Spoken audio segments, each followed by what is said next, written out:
Apa pendapat Bung soal perbukuan nasional kita sekarang ini? Perbukuan nasional kita itu bisa disimpulkan dengan cara yang paling gampang. Pertama, dari riset UNESCO tahun 2012 bahwa dari 1.000 orang Indonesia itu hanya 1 orang yang membaca, dan itu pun bukan membaca buku secara serius. Terus survei dan riset UNESCO itu disusul oleh keputusan jaringan perbukuan nasional paling besar di Indonesia yang menghilangkan kata toko bukunya pada gerai industri toko bukunya, sehingga hanya menjadi toko biasa. Ini sudah menandakan bahwa industri perbukuan nasional itu menghadapi masalah yang rumit, terutama masalah kehilangan pembaca, kehilangan konsumen. Dan di titik lain menurut saya itu juga memperlihatkan bahwa kita sedang menghadapi satu masalah besar, bahwa kita berada di titik nadir peradaban. Kenapa kita berada di titik nadir peradaban? Sebab kita hidup di tengah masyarakat yang tidak membaca, dan otomatis situasi perbukuan nasionalnya sangat menyedihkan.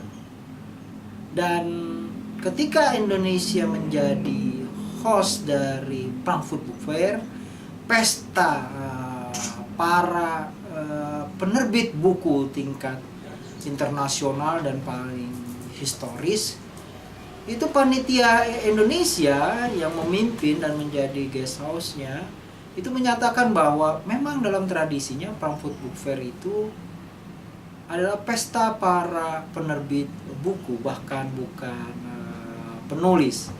Tapi karena situasi perbukuan nasional yang buruk 30 tahun terakhir, maka mereka memilih untuk tidak mentakbirkan perbukuan di Frankfurt Book Fair, tapi mentakbirkan yang lain. Ini sudah bukti-bukti borongan yang memperlihatkan memang kita berada dalam situasi perbukuan nasional yang hanya dikatakan buruk, tapi tidak ada satu cinta dan karena itu aksi untuk membela nasib perbukuan kita. Sebenarnya kalau kita membela perbukuan kita, maka kita membela peradaban kita, karena Indonesia lahir dari mereka yang cinta dengan buku, dan dari buku mereka menyusun aksi dan imajinasi tentang Indonesia. Jadi kita krisis imajinasi, krisis pengetahuan, krisis pertanyaan, dan artinya krisis kreativitas tentang apa Indonesia dan mau kita bawa kemana. Saya pikir sebenarnya kerja yang harus dilakukan pemerintah itu mudah sekali. Mereka punya sekolah, tiap sekolah punya perpustakaan, tiap pemerintah daerah punya perpustakaan umum daerah, dan kita sudah bisa menghitung ada berapa jumlah guru di Indonesia, dan guru-guru itu pasti memerlukan buku. Perpustakaan-perpustakaan itu tentu memerlukan buku. Tapi ironinya menurut saya, di ruang kelas, di ruang guru, di perpustakaan-perpustakaan yang ada bukan buku, yang ada sampah dalam bentuk diktat-diktat dan suplemen-suplemen bacaan yang menurut saya bukan akan membawa ke situasi yang lebih baik, tapi malah memperlihatkan satu keadaan yang akan lebih buruk. Dan menurut saya tidak ada upaya yang serius dari pemerintah untuk memperbaiki situasi perbukuan ini, karena menurut saya pemerintahnya tidak ada yang punya cerita dengan buku. Kalau kita tengok sejarah kita dulu, hampir semua para pendiri bangsa kita itu punya cerita dengan buku, punya gambar dengan buku, punya persahabatan bahkan perkawinan dengan buku. Tapi hari ini menurut saya kita tidak punya elit yang punya cerita dengan buku. kalaupun mereka punya cerita dengan buku, ya buku rekening bank. Ini jadi masalah besar menurut saya kalau kita mengharapkan pemerintah untuk membela perbukuan nasional, karena mereka adalah elit yang tidak punya peradaban dengan buku, artinya tidak punya cerita dan otomatis tidak punya cinta dengan buku. Walaupun misalnya mereka mendengungkan satu konsep revolusi mental yang menurut saya berkaitan dengan nilai, dan nilai itu ada di buku. Sementara penerbit itu harus mencari jalannya masing-masing, jalannya sendiri-sendiri untuk bisa bertahan. Tapi sebisa-bisanya bertahan, menurut saya kondisinya semakin hari semakin buruk.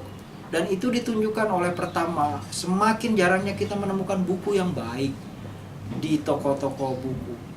Semakin sedikitnya kehadiran buku yang baik, otomatis menurut saya kita bisa tebak bahwa jumlah peredaran dan edaran buku yang baik itu semakin menyempit. Artinya oplah penerbit itu semakin minim, dan akhirnya menurut saya ketika oplahnya semakin minim, mereka akan menghadapi problem yang paling riskan dalam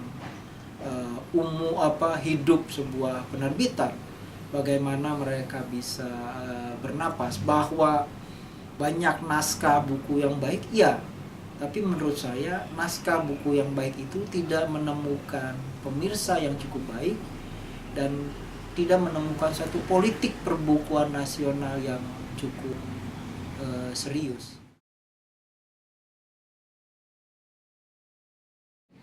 Ya, raja-raja yang belakangan ini kembali marak terjadi menurut saya menggambarkan bahwa kita memang di titik nadir peradaban begitu ya. Ukuran peradaban itu menurut saya nilai, dan nilai itu ditentukan oleh kekuatan masyarakat berhadapan dengan aksara, dengan literasi. Dan dalam dua hal, keberaksaraan dan literasi, kita buruk sekali. Peringkat kita selalu menempati peringkat-peringkat yang paling bawah, dan itu menandakan bahwa memang kita tidak punya nilai, dan semakin ditunjukkan bahwa kita bukan saja tidak punya nilai, tidak tahu nilai, tapi kita memusuhi sumber nilai. Kita tidak bisa berdialog, kita tidak bisa memahami, kita tidak bisa mengambil satu pengertian karena kita mengalami kemiskinan pengetahuan, kemiskinan pengertian, dan semua itu menurut saya berakar pada kekurangan kita terhadap pengetahuan. Dan kekurangan terhadap pengetahuan itu bersumber dari kekurangan kita terhadap bacaan. Dan ketika kita kekurangan bacaan, menurut saya kita hanya berjarak tipis dari manusia turun menjadi binatang. Bung Karno pernah bicara, kalau kau melupakan sejarah dan melupakan membaca, maka bersiaplah kalian akan seperti nasibnya monyet dalam gelap. Artinya kita akan menjadi seperti monyet, dan itulah gambaran menurut saya yang mencoba dilawan dengan dunia pendidikan kita sebenarnya. Bagaimana menghilangkan citra kita sebagai monyet yang hidup di dunia kolonial. Kalau kita baca Pram misal bukunya Bumi Manusia, itu tokoh utamanya Mingke, itu asal katanya dari nickname atau panggilan monkey gitu, untuk menjelaskan bahwa manusia pribumi itu, makhluk pribumi itu makhluk yang tidak punya peradaban, yang rendah peradabannya, karena mereka bukan manusia tapi mereka monyet. Dan pendidikan nasional kita adalah ingin menciptakan manusia, orang Indonesia, tapi belakangan setelah kita berumur lebih 70 tahun kemerdekaan kita, bukan saja institusi-institusi pendidikannya yang ingin menciptakan orang Indonesia dan manusia Indonesia yang mundur dan menjadi hancur, tapi juga menurut saya kelas-kelas itu hanya memproduksi monyet, bukan memproduksi manusia Indonesia. Karena yang kita lihat dalam keseharian kita, di mana-mana tidak ada keadaban. Karena mereka memang berjarak, menjauh, dan bahkan memusuhi sumber keadaban yang namanya buku.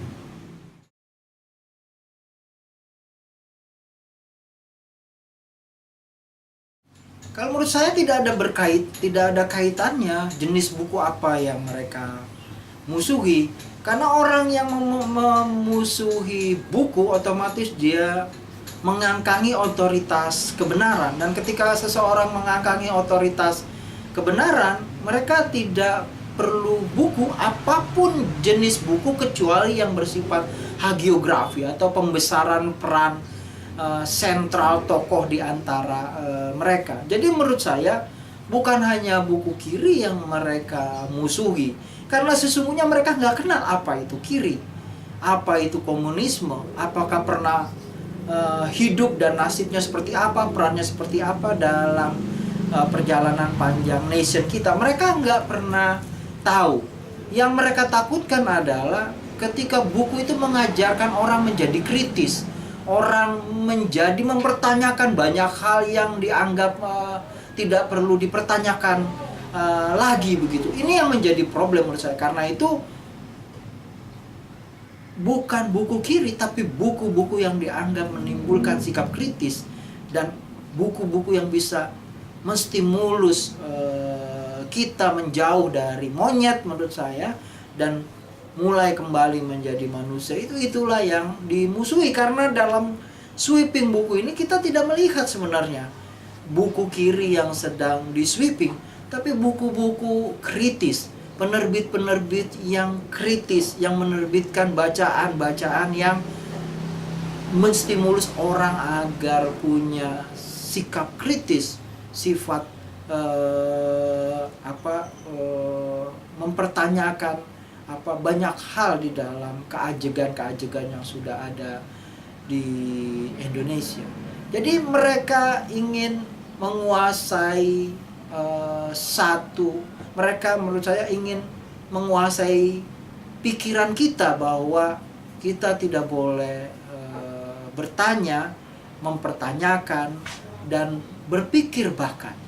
Kita hanya seperti domba yang harus mengikut. Dan dalam konteks itu menurut saya persoalannya bukan buku kiri, tapi buku yang dianggap bisa menstimulus orang kritis terhadap situasi. Apakah ini bisa dianalisis bermutasinya Orde Baru? Iya, perilaku ini kan perilaku yang memang sudah kita kenali.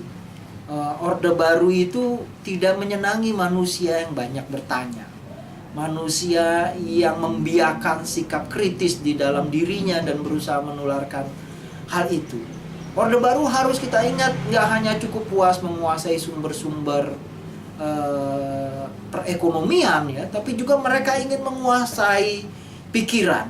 Dan dalam penguasaan pikiran, semua jenis buku itu bisa dicap sebagai buku kiri, walaupun tidak berkaitan sama sekali dengan kiri dan kita bingung ada kirinya di mana, gitu loh. Tapi semua buku yang dianggap mengganggu stabilitas, membuat goncang apa yang sudah ajab, itu akan dianggap sebagai buku kiri. Kita harus ingat bahwa Orde Baru menciptakan satu mesin propaganda, dan mesin propaganda itu dengan satu kata saja bisa mengena dalam spektrum yang sangat luas. Kalau seseorang, organisasi, atau buku itu sudah dicap sebagai PKI, maka otomatis dia walaupun tidak berkaitan akan berkait langsung dengan PKI, artinya mengancam stabilitas. Dan ini yang harus kita ingat. Jadi ini fenomena yang berulang, dan menurut saya pram betul bahwa Orde Baru bersama Soeharto tidak pergi, tapi dia menciptakan satu generasi baru, lapisan baru yang disebut sebagai Orbaba, Orde Baru yang perilakunya sama, dan itu tidak berkait dengan apakah seseorang di masa kini itu menjadi bagian di masa lalu dari struktur birokrasi, perkaitan nepotisme dengan Orde Baru, atau bagian dari birokrasi Orde Baru. Tidak, karena Orde Baru itu pikiran. Ketika pikiran kita menjadi bagian dari Orde Baru, maka otomatis kita akan diam terhadap persoalan-persoalan seperti ini. Akan mencari aman ketika timbul persoalan-persoalan ini. Karena apa? Karena kita diposisikan untuk diam dan tidak kritis. Kalau kita kritis, maka kita menjadi bagian dari yang mereka akan cap sebagai PKI. Terlibat atau tidak terlibat, tahu atau tidak tahu, karena itu alat untuk membungkam organisasi, orang, dan apapun yang dianggap mengganggu stabilitas.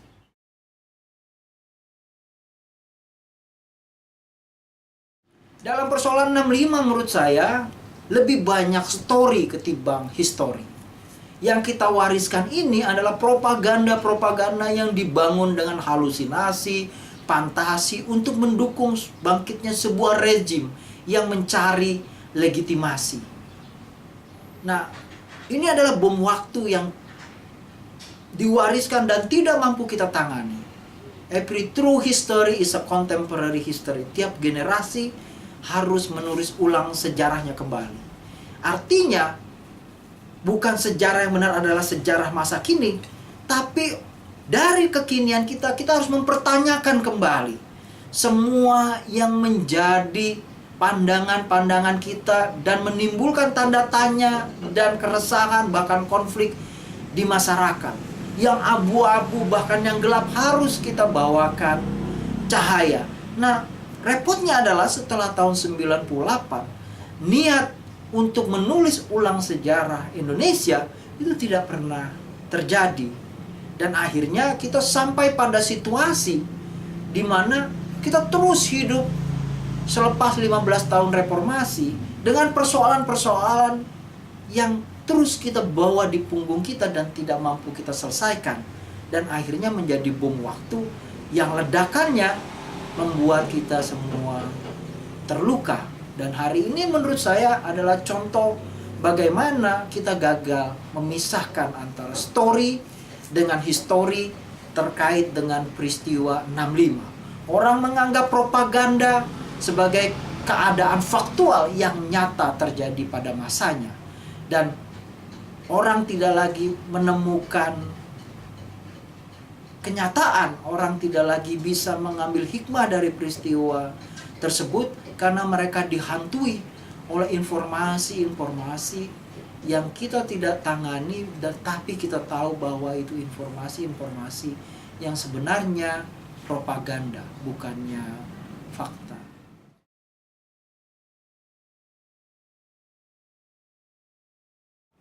Saya pikir Komnas HAM, apa yang dilakukan Komnas HAM adalah satu gambaran tentang bagaimana Komnas HAM dan banyak organisasi mereka yang menjadi korban menjadi saksi yang tegang dari janji-janji upaya untuk menyelesaikan persoalan sejarah di masa lalu yang tidak pernah berani dihadapi oleh negara. Sehingga kita harus mencari negara lain untuk menjadi medium kita berkata pada negara kita sendiri, hello, kita sudah 15 tahun dan rejim yang kita katakan membawa senjata untuk melindungi perbentengan sejarah yang sebenarnya propaganda ini sudah berlalu, tetapi kenapa kita tidak pernah mau serius menghadapi masa lalu ini, memisahkan antara mana story, mana history. Setelah itu baru kita bisa berekonsiliasi. Ini kan tidak pernah dilakukan, bahwa banyak keputusan politik iya, tapi hanya sampai pada kertas. Tapi upaya-upaya yang serius menurut saya itu tidak pernah dilakukan. Upaya yang serius itu hanya dilakukan di tingkat masyarakat, dan masyarakat berusaha menciptakan sejarah-sejarah alternatif untuk mengimbangi narasi besar sejarah yang masih dikuasai oleh story ketimbang histori tentang peristiwa 65 tersebut. Karena negara tidak pernah berani dan memiliki kedewasaan. Negara kena sindrom Peter Pan. Mereka terus menjadi anak-anak. Negara menurut saya dalam konteks itu memiliki kemengejutan yang luar biasa.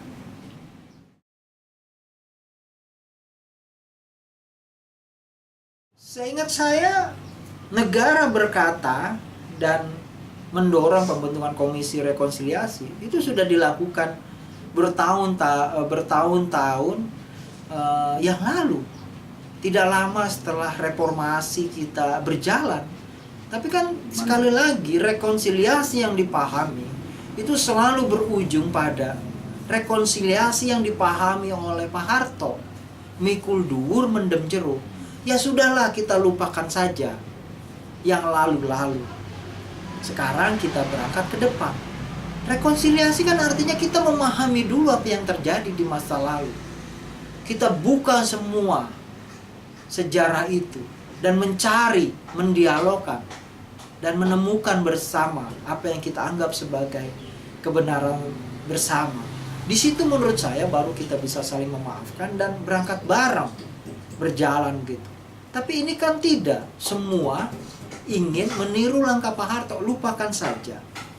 Kalau perlu sekarang malah lebih gila menurut saya, membentuk ultralori besar untuk membungkam semua yang ingin bicara tentang bagaimana mencari kebenaran tentang peristiwa 65 itu. Literatur yang ditumpuk dan berkembang, riset-riset yang muncul pasca tahun 98 yang kaya sekali bahannya dan sudah bisa digunakan untuk menulis ulang sejarah kita dan menemukan sejarah, memisahkannya dengan story, itu kan tidak dilakukan. Nah, jadi menurut saya orang Jawa bisa mengatakan ini abab ya, omong saja begitu, omdo begitu loh kalau anak ABG sekarang ngomong. Karena sekali lagi menurut saya lebih percaya kalau negara melakukan operasi silent sebelum konferensi kemarin, membuat tim di daerah-daerah yang dianggap terkait dengan peristiwa 65, banyak terjadi peristiwa-peristiwa yang mencekam. Dan tim itu kemudian membangun sejarah dari tengah masyarakat dan kemudian di-pool dalam satu Dewan Sejarah Nasional dan mulai dibicarakan. Dan dari situ kemudian dihadirkan simposium. Jadi menurut saya mereka suaranya bisa terdengar dan potretnya menjadi jauh lebih kompleks. Dan di tingkat bawah otomatis sudah terjadi interaksi antara mereka yang terkait dengan sejarah 65 tersebut. Karena itu saya lebih melihat simposium kemarin seperti satu jalan politik untuk mengetes suhu atau keadaan, bahkan posisi siapa berdiri di mana dan berpihak kepada yang mana. Dan akhirnya kita sekarang bisa melihat siapa berada di mana dan memihak kepada siapa. Tentang persoalan rekonsiliasi, tentang persoalan penjernihan sejarah tidak muncul. Yang muncul adalah tarik garis kaum sana dan kaum sini, persis seperti Orde Baru. Ya, saya pikir apa yang dikatakan Ariel Heryanto itu ada benarnya. Bukan tidak ada hasil sama sekali, tapi tidak pernah di dalam sejarah ada antara korban dengan pelaku dan ada negara dengan para peneliti itu bertemu dalam satu forum dan membicara, dan semua bisa bersuara, bisa bicara, bisa menjelaskan keadaan-keadaan mereka, beban-beban yang mereka tanggungkan begitu.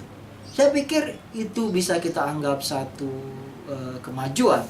Tapi menurut saya kita mungkin tidak bisa berharap lebih jauh dari sekedar bahwa kita bisa bertemu di antara mereka yang menjadi korban, menjadi jagal, terkait negara hadir untuk mendengarkan korban dan jagal bicara. Menurut saya mungkin kita bisa masih harus menunggu waktu untuk bisa mendapatkan apa yang kita harapkan, terutama penjernihan di sekitar sejarah peristiwa 65. Sayangnya menurut saya aksi-aksi yang sekarang dilakukan untuk membungkam suara terkait dengan pengungkapan peristiwa 65 itu menjadi kontraproduktif dengan upaya simposium yang kemarin. Karena apa? Karena harusnya hasil dari simposium itu adalah mendorong bagaimana sejarah ini diberi ruang untuk bertarung di posisi yang sama sebagai literatur, sebagai bacaan yang memperkaya masyarakat, sehingga masyarakat tidak hanya seperti pakai kacamata kuda melihat peristiwa 65, tapi dibukakan kacamata kudanya dan bisa melihat lebih luas. Ada referensi yang menggambarkan kesimpulan-kesimpulan yang berbeda, situasi yang jauh lebih kompleks, dan akhirnya bisa membimbing menuju satu pemahaman tentang dan keingintahuan tentang apa sebenarnya yang terjadi pada tahun 1965 dengan lebih bijaksana.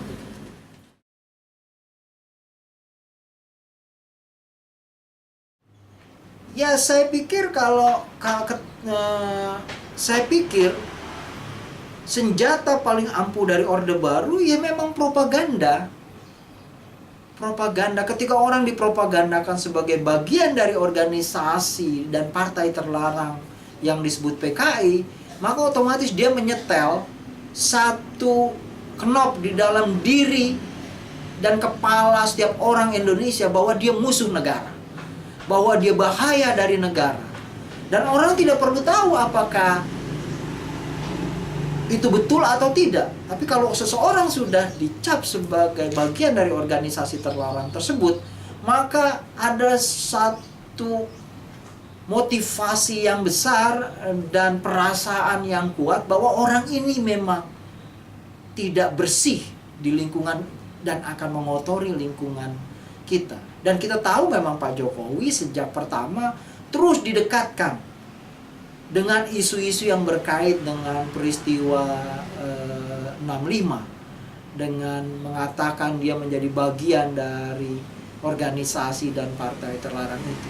Tapi yang menyedihkan menurut saya, ketika itu Pak Jokowi tidak menjadikan momen itu untuk menjawab dengan serius yang akan mendorong terjadi perdebatan besar begitu ya, tentang peristiwa 65. Pak Jokowi memilih untuk memakaikan jilbab istrinya. Pak Jokowi memilih untuk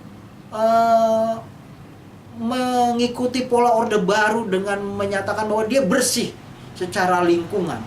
Bukan menjawab apakah ada fakta sejarah bahwa PKI itu memberontak tahun 65.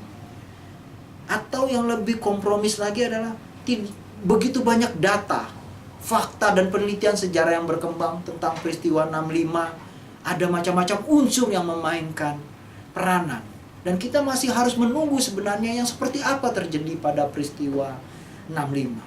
Nah, ini juga menurut saya kesempatan emas kedua ketika simposium itu terjadi yang dilewatkan oleh Pak Jokowi. Menurut saya sampai hari ini kita tidak mendengar Pak Jokowi merespon situasi di tengah masyarakat di mana jelas-jelas orang berupaya untuk membangkitkan kembali situasi keorde baruan menurut saya begitu ya, dalam konteks menaikkan isu tentang PKI begitu. Kita tidak mendengar Pak Jokowi bicara, dan itu berkait dengan simposium yang dia lakukan.